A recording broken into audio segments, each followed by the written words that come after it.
Hey everybody, Krista Cowan here with another Barefoot Genealogist episode.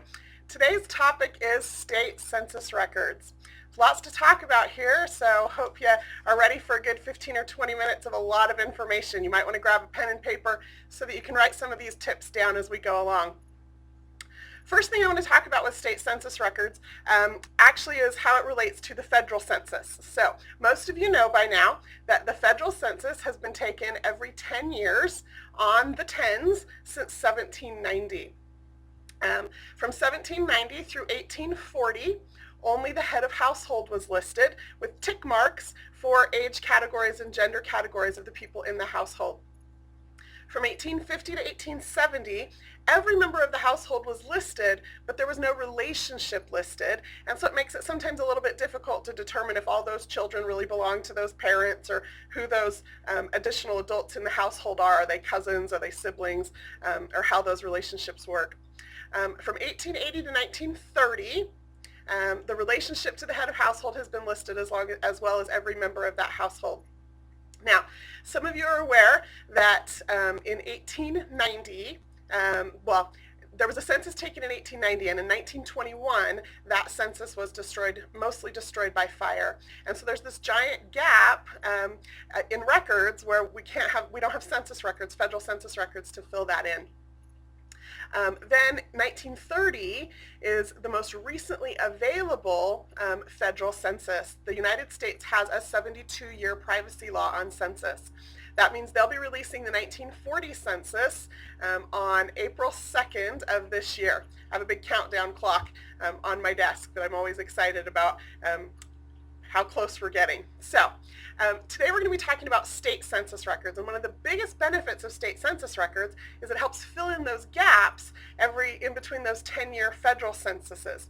It also is a huge resource because of that missing 1890 census.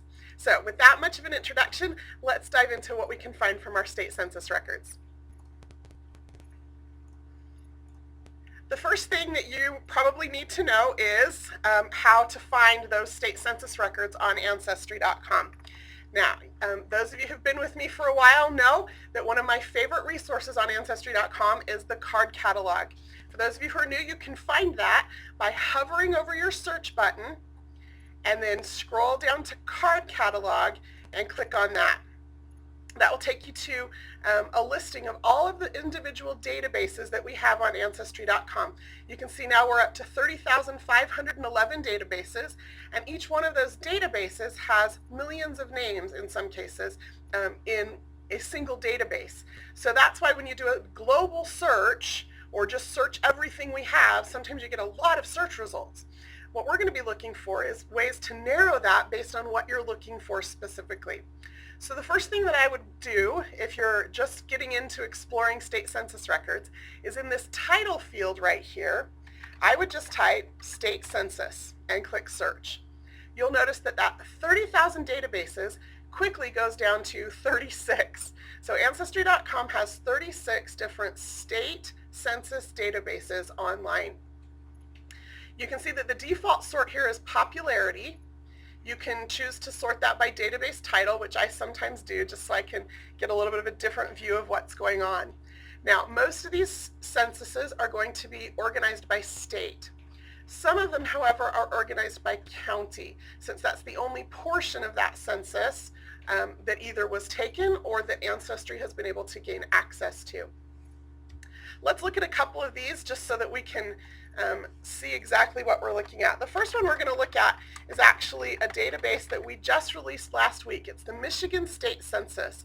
When I click a search for that, you'll see here this Michigan State Census Collection database covers 1827 to 1894.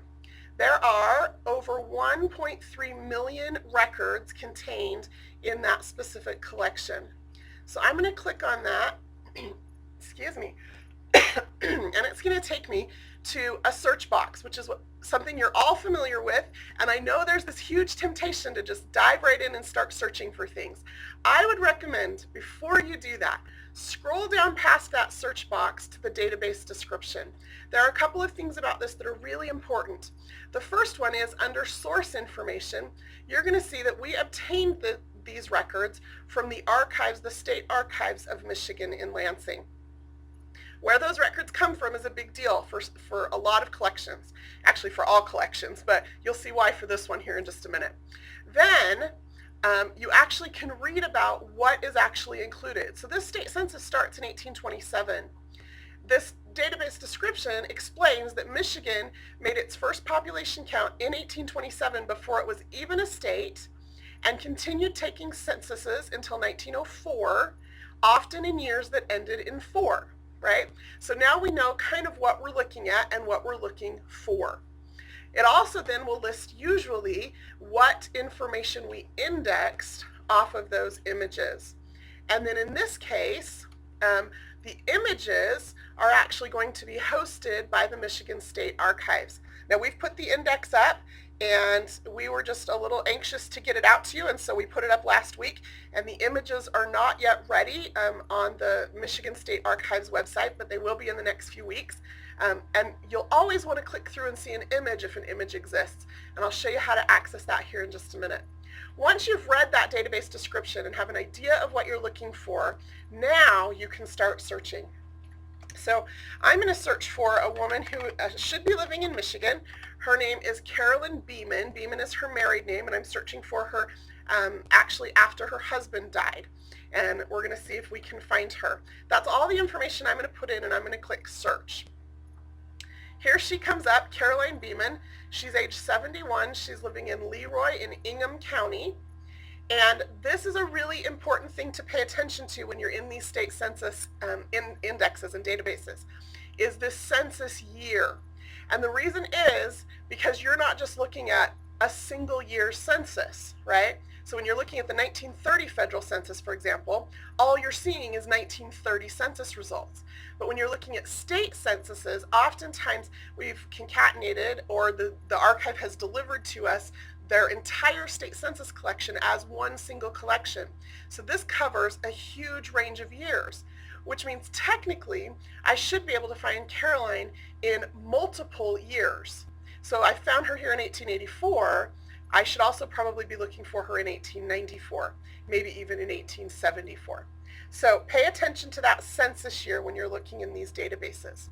Now I'm going to click through to view this record for Caroline, and here's where with the Michigan census in particular, you're going to need to maybe be a little bit patient and figure out how this works. You'll notice here the image is not included, and that's because it's going to be hosted, like I said, by the state archive. Those images will be available on their website within a few weeks. If I were to click through on this link right now, it would just take me to their state archives landing page. But ultimately, they will be there. Now, if you're impatient and can't wait those few weeks for that to come online, here's one of the things that you can do. Caroline is living in Leroy, like I said, in Ingham County. She's listed, her relationship to the head of household is listed as mother. So I would assume then that she's living with either a son whose last name is also Beeman, or a daughter who might have a different last name. But I'm going to take a shot here that she's living with a son and just see what I can find. So I'm going to come back here. I'm going to get rid of the first name. I want to find all Beemans who are living in Leroy in Ingham County, Michigan. And I want to see only those results. And I want to see only the results from the 1884 census. So you'll see I've marked this place exact, and I've marked this event date exact. So it will only show me the 1884 census results. And now when I click search, I've got listed here this whole household of M. Beeman and who is likely his wife. Let's just verify that. Yep, his wife, Georgiana.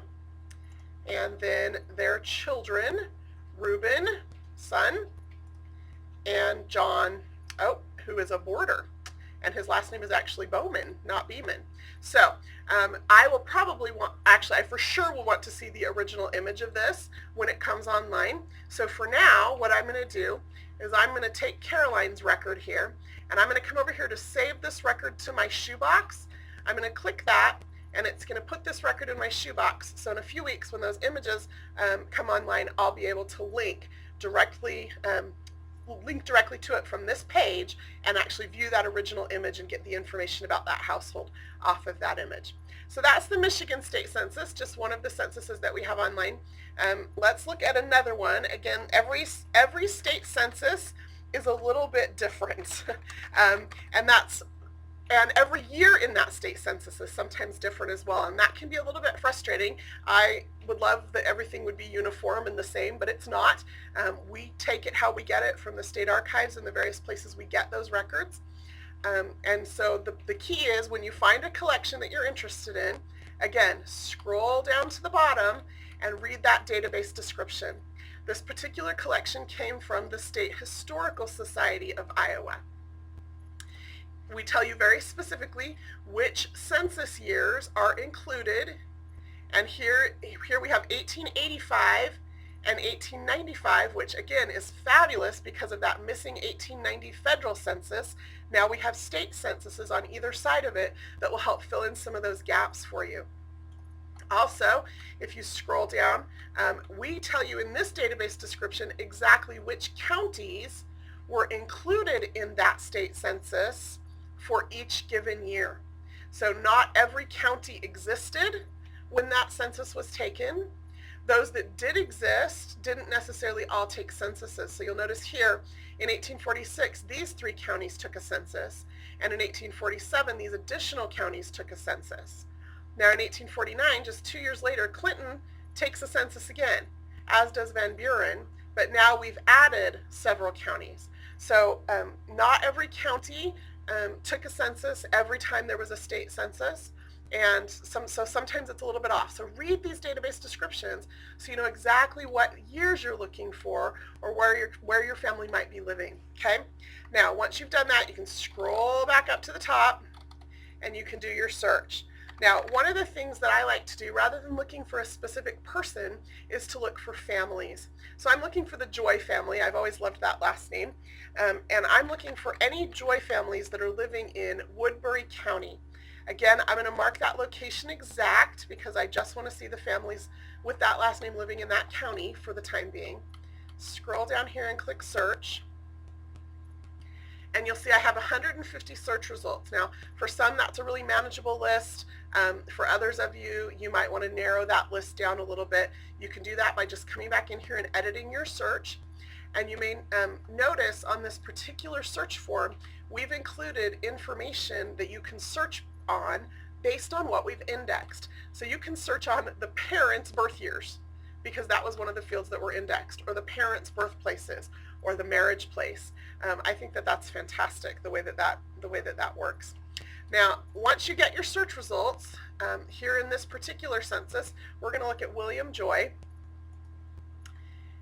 Again, remember to pay attention to which year you're looking at in the census. In this case, it's 1885.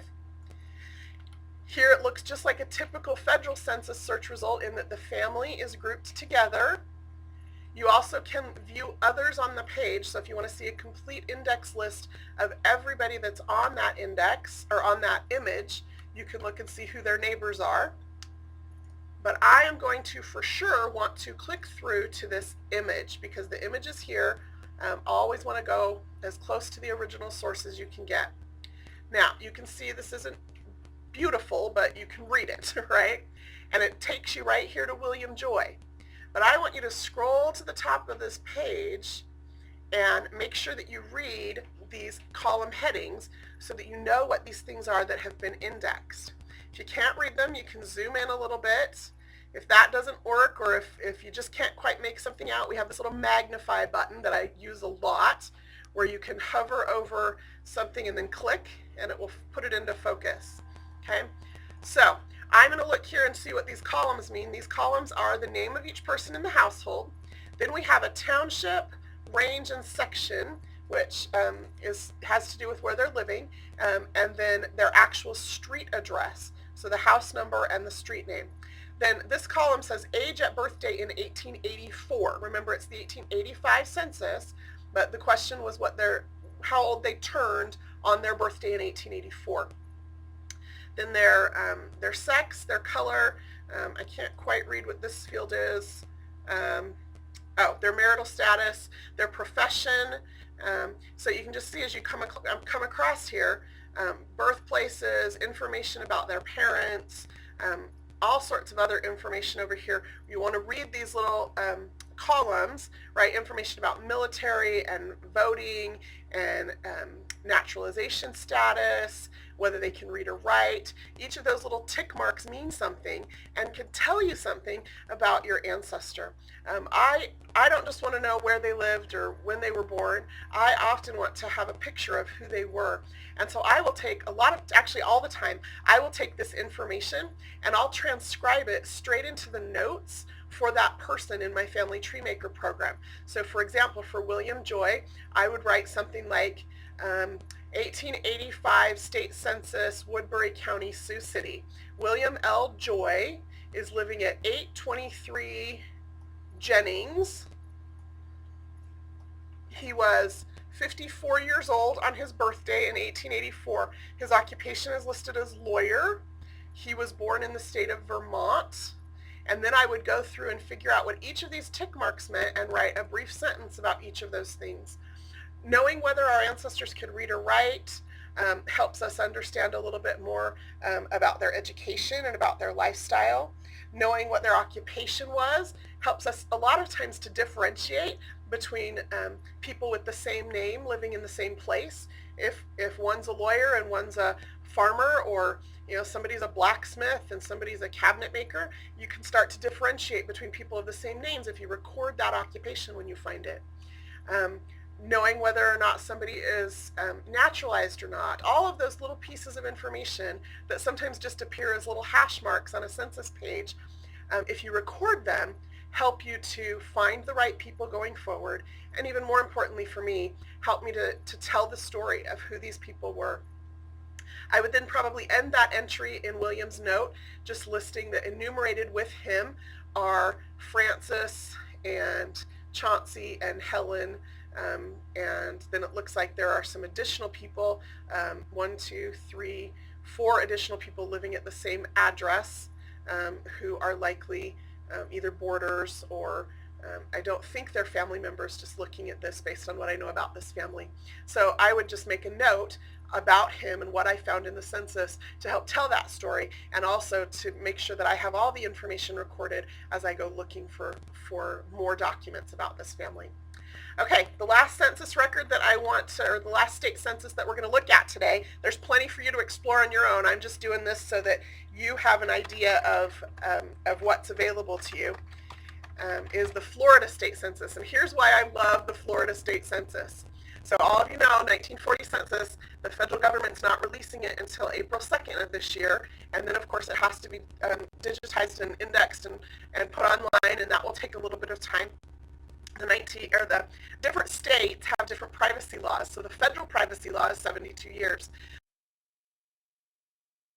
Has actually already released their state censuses through 1945. And so for some places there's information accessible after that 1930 and soon 1940 deadline. Again, scroll down and read that database description. We tell you exactly which counties were indexed or not in each of those particular census years. We then tell you what information was indexed so you know what you can search on. Okay, I'm just going to do a quick search here on this last one, looking for Cowens. That's my last name. Looking for Cowens specifically in Orange County. There's a JH. And then again, here's your index information so that you can see what's going on. Looks like he's living in a household by himself. Always, if there's an original image, click through to view it so that you make sure you get all the information off of that census image. I can see here, wow, that's looks like a census with lots of names going on here. I'm not seeing them off the top of really quickly. I know one of you is watching this going, he's right there, and I just can't see him right now. Oh, there he is at the bottom of the page. Okay, so again, here's all the information. Make sure you read the column headings at the top so that you know exactly what you're looking at. This particular census comes from 1885. What I would want to then do is search for him in the 1895, the 1905, 1915 censuses. I think he died in between the 1915 and 1925 census, so I wouldn't find him there. So again, just like with the federal census, you're going to want to look for them in every single census. The difference being here that they're all going to show up in just this one database because it covers this whole year. So again, make sure you pay attention to that year of the census in those search results, and then look for them in subsequent years. Okay, that is what I've got for you today. Let's just do a quick review and make sure we covered everything. So we talked about how to find the state census records on Ancestry.com. Again, you hover over search, go down to card catalog and click on that, and then in the title field you can type state census to see all the state census databases, or you can type the name of the state and then the word state census to see what's available for the specific state that you're interested in.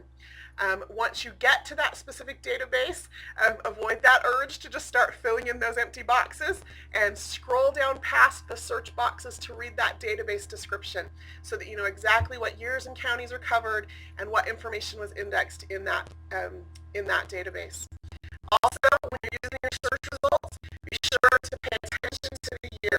One person is very likely to be listed several times in a single database because of the different years that were indexed in that database. And then, of course, if there is an image available, be sure to click through to it and all of the information off of that database. If there's not, be sure to check the database description to see where Ancestry.com got access to those records, and maybe you can go back to the original record holder and get a copy of the image from them. So hopefully that helps you with your state census records. If you have a question for me or for any of us here at Ancestry.com regarding records and record searching, you can email us at ask@ancestry.com. We read all these emails, and we use them to put together presentations like this so that we can help the general public based on the questions that we're seeing a lot of. And also Ancestry Ann also takes some of those really specific questions and answers them on our Tumblr blog. Be sure to read that. In the meantime, we'll have another presentation for you in a few days. Be sure to watch the Facebook page so that you can participate in that. This is Christy Cowan, and until next time, I hope you have fun climbing your family tree, no matter which direction you're going.